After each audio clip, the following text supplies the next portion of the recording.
Alright, hello there everybody. Today we are going to be doing a Sentret and Furret only playthrough. That means we will be evolving it. These are the rules shown on the screen here.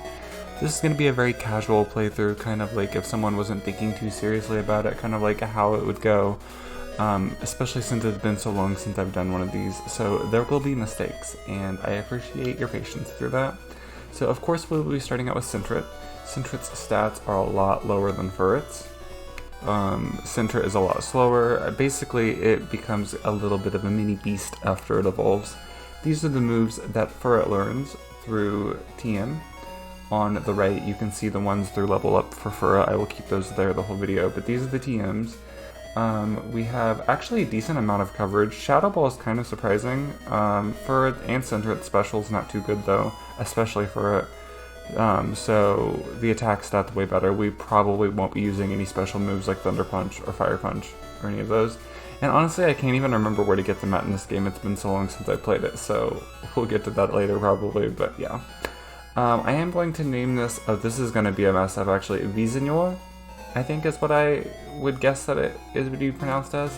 That is the German name for Furret. I have been learning German for the past year or so. I probably am butchering the pronunciation of that though, and I'm actually not sure what the whole thing means. It sounds like it might be a question of some kind, but I'm not really sure. Anyways though, we have this battle here with youngster Joey. It actually was extremely close. I got a crit, then he got a crit, and I was almost dead. So good thing I didn't miss there, but that ended up being okay. We ended up making it. The first battle here was actually kind of hard. This whole early part of the game was actually a little difficult because Furret was so slow, everything was outspeeding us. At level 11 we did get quick attack though, and that was really the main thing that allowed us to be successful here with this. Through quick attack we did end up winning. I did have to fight Faulkner a couple times, I think 2 or 3, but it wasn't too bad. That was the first failed attempt with Faulkner. His actual first trainer was one of the worst because I didn't have quick attack yet and they was just constantly outspeeding me. So now that we are at this level where we get quick attack, it's actually a lot better. But yeah, not too bad. Could be better, could be worse. Thankfully, Sentret evolves pretty early on, so we probably will get Furret before we get to Bugsy. Okay, so we are going to go ahead and battle rival number 2 here. This one wasn't too bad. We basically had exactly what we needed. I do want to go ahead and mention I am basically battling all trainers that I possibly can, at least at this point in the game, because I can't remember at this point while I'm playing what exactly the level curve's like, and I know the level curve in Gen 2 is kind of weird because Johto kind of falls flat at one point.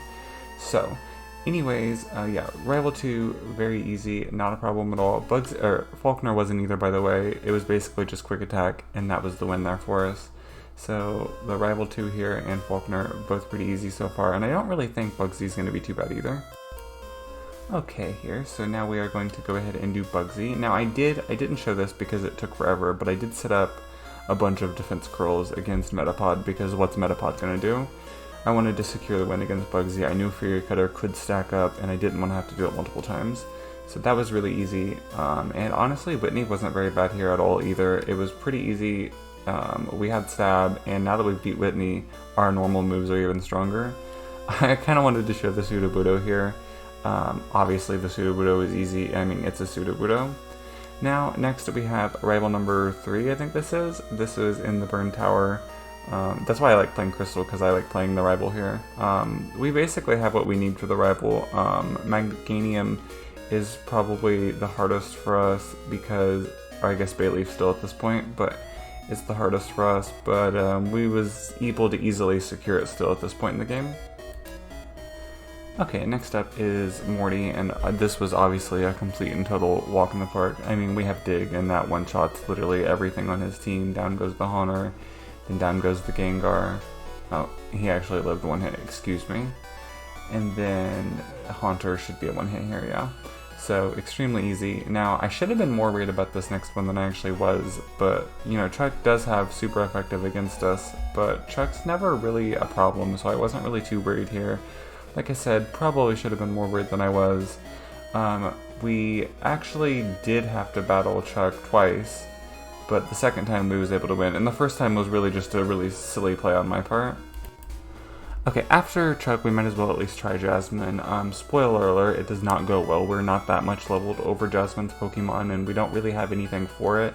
It says super effective against Steelix when I use Dig against it, but it doesn't really seem to be doing that much. I'm not really sure if that's like one of those weird glitches or not, but Price was obviously easy, so I went ahead and went and did Price, and then we had to come back and do Jasmine, and I did have to level up some.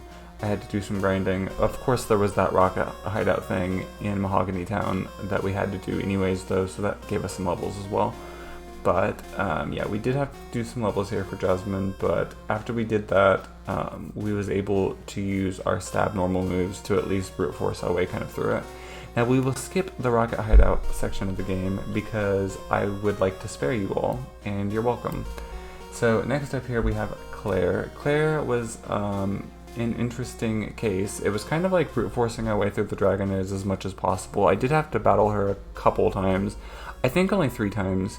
The 3rd time was the win. This is the 3rd time here. The problem with the Dragonairs was we would hit as hard as we could, but a lot of them we couldn't one-shot, and so they would paralyze us, and that would normally be the end of that try then after that happened. It is really satisfying beating Claire though with how she is at the end, and it's really satisfying getting the bad tremor. But anyways, yeah, the last rival fight here. The last rival fight was actually obviously pretty easy. Sneasel is completely a Glass Cayman, so our normal stab move there, Headbutt, completely is a joke for them. Slam is interesting here because we still have that on our moveset at this point, but Slam is a very...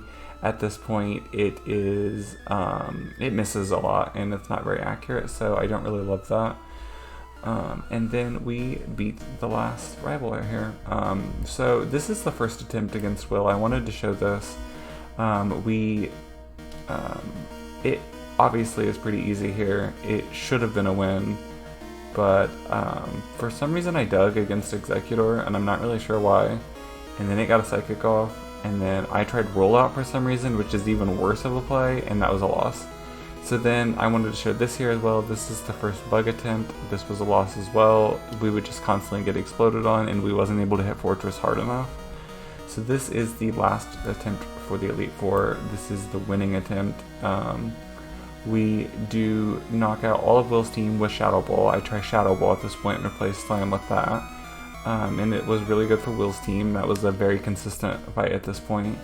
And Shadow Ball is just a consistent move in general. And it's kind of weird that Furret learns it, honestly, but at this point we had leveled up enough as well, which is quite a bit at this point, where we was able to hit hard enough with Fortress with Headbutt to either get a flinch or to get hard enough because it was stab, that we was able to dig underground when it was going to explode, and then because once the health gets low enough then it'll explode. And the rest of the team here for Koga is really easy, not a problem at all, not something to worry about. Now next up here we have Bruno, and this was actually extremely difficult. This is really, even when we would get past Koga, which wasn't too much of a wall with Fortress before, because we was able to get past Fortress at a lower level with the plan that I had just said. However, with Bruno, we just kept dying over and over and over again because he would hit so hard with his fighting moves. At this point though, we was able to hit hard enough with our stab normal moves and Shadow Ball and stuff like that, that we was able to secure the win here, and obviously dig against Onyx because that was a pretty good move against Onyx here. Now, then we would go against Karen here, and Karen wasn't too bad. I don't think I ever lost against Karen. Shadow Ball was actually really nice to have against Gengar. It's not every day that you have a move that's super effective against Gengar there. Dig would have been really good too though, so. But it was fun to be able to use Shadow Ball there and find a use for it, I guess, kind of. Lance here, this was another one that kind of, not walled us, but we did have to do it a couple times. This was one that I lost on a couple times. But we was able to do the final attempt here. I was able to set up roll against Gyarados, or roll out against Gyarados, because, you know, it's Gyarados, and roll out then was able to one-shot everything else on the team. So that was actually really nice, and honestly if I had done that earlier against Lance, I probably could have won against Lance a little earlier. And that is the end of the game. I think our mom comes here, and Professor Oak, I think that was, right? I don't remember now.